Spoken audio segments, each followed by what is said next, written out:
এখন ভাদ্র মাস চলছে। এই সিজনে যে ফলটি বেশি পাওয়া যাচ্ছে সেটি হলো তাল, আর তাল দিয়ে এই পিঠাটি খুবই সুস্বাদু লাগে। আপনি দেখতে পাচ্ছেন 2টি তাল যা আমাদের গ্রাম থেকে আনা হয়েছে। তালের আঁশ ছাড়িয়ে আমি রস বের করে নিয়েছি এবং দেখুন উপকরণগুলো নিয়েছি। আমি এখানে 1 কাপ তালের রস নিয়েছি এবং এর জন্য 1.5 কাপ চিনি, 1 টেবিল চামচ লবণ এবং কিছুটা কালো জিরে নিয়েছি এবং ভালোভাবে চিনিগুলোকে মিশ্রণ করে নিচ্ছি। চিনিগুলো মিশিয়ে যাওয়া পর্যন্ত আমি ভালোভাবে নাড়াচাড়া করতেই থাকবো এবং কিছুক্ষণের জন্য রেস্টে রাখবো যেন চিনিগুলো ভালোভাবে গলে যায়। যে দেখুন এখন প্রায় চিনিগুলো গলে গেছে। যে দেখুন এখন আমি 2 কাপ ময়দা এবং 1 কাপ চালের গুঁড়ো অ্যাড করে নিচ্ছি এবং ভালোভাবে এগুলোকে তালের রসের সাথে মিশিয়ে নিচ্ছি।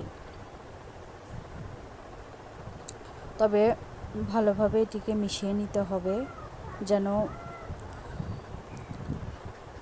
পিঠাটি বেশ সফট হয়। যেহেতু আমি এখানে ময়দা বেশি পরিমাণে ব্যবহার করছি তাই পিঠাটি বেশ নরম হবে এবং খেতেও খুব ভালো লাগবে। চালের গুঁড়ো দিয়েছি এবং ভালোভাবে এগুলোকে মিশ্রণ করে নিচ্ছি। তবে এটি পরিমাণ মতো দিয়ে নেবেন। এই যে দেখুন ব্যাটারটা কেমন হয়েছে, বেশ শক্তও না নরমও না, এরকম যখন হয়ে আসবে তখন আটা অ্যাড করা বন্ধ করবেন। তবে সব কিছু পরিমাণ মতো নিতে হবে, না হলে পিঠাটি পারফেক্টভাবে হবে না। এখন আমি তেল গরম করে নিয়েছি এবং তেলের মধ্যে হাত দিয়ে পিঠাগুলো দিয়ে দিচ্ছি। 2 পাশে আমি ভালোভাবে পিঠাগুলোকে ভেজে নেব এবং বাদামি বর্ণ করে পিঠাগুলোকে ভেজে নিতে চেষ্টা করব তেলের মধ্যে।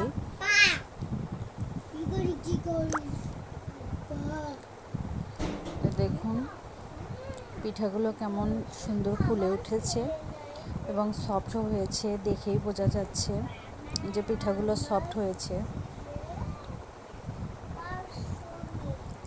এভাবে আপনারাও অবশ্যই বাড়িতে বানান। আসলে পিঠা আমরা কম বেশি অনেকেই বানাতে জানি, তবে পারফেক্টভাবে বানানোই হলো মূল কথা। তবে যাই হোক, আমার পিঠাগুলো প্রায় হয়ে গেছে। এগুলোকে আমি এখন উঠিয়ে নেব এবং সার্ভ করব। এই যে দেখুন ফাইনাল লুকে। তো আমার ভিডিওতে রেসিপিটি কেমন লাগলো অবশ্যই কমেন্টে জানাবেন। ধন্যবাদ।